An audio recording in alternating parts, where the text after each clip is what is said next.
You ask Tiger to calculate. This deals with linear inequalities with one unknown.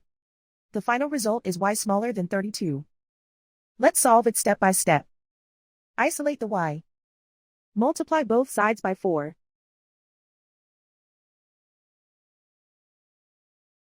Group like terms.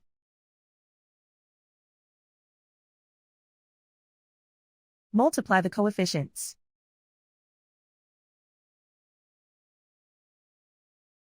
Simplify the fraction.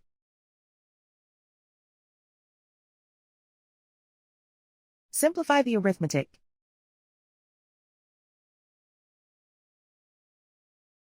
Plot the solution on a coordinate grid.